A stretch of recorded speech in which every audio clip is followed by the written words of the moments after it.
Steenhuisen under pressure. Inside the political storm of 2025. John Henry Steenhuisen, as of 2025, leader of South Africa's Democratic Alliance, DA, and Minister of Agriculture. A politician who helped bring the DA into a government of national unity, but now faces deepening conflict and personal scandal. This is his moment of reckoning. After the 2024 general election, the Democratic Alliance made history. It joined a coalition government with the ANC. Steenhuisen, at the helm of the DA, now holds real power, not just as opposition, but as a cabinet minister. In April 2025, he publicly reaffirmed that his party remains committed to the Government of National Unity, GNU, even as tensions rise. One of his most prominent fights in 2025, the national budget. Steenhuisen strongly opposed proposed VAT hikes, arguing they would hurt ordinary South Africans.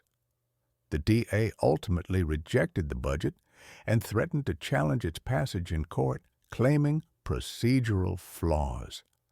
Steenhuisen has characterized these fights not as obstructionism, but as a principled stand demanding growth, job creation, and reform, not just tax increases. In June 2025, the DA under Steenhuisen pulled out of President Ramaphosa's National Dialogue Initiative.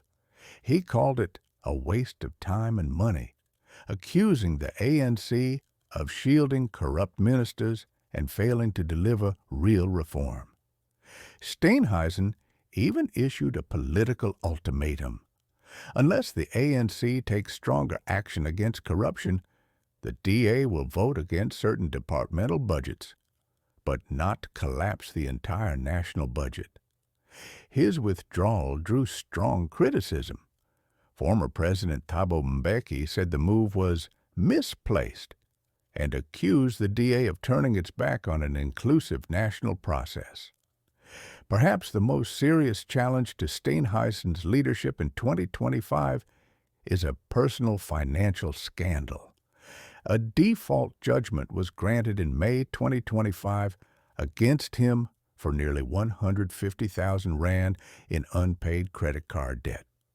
Reports suggest the DA's own finance committee removed his party credit card due to reconciliation issues. Critics argue this raises questions about his ability to manage not just personal finances, but public resources. Political analyst Stephen Friedman has said this financial turmoil reflects growing factionalism within the DA and could weaken Steenhuisen's standing. Meanwhile, some party members worry this will damage his re-election prospects as DA leader. Despite the controversies, there are strong positives in Steenhuisen's 2025 record.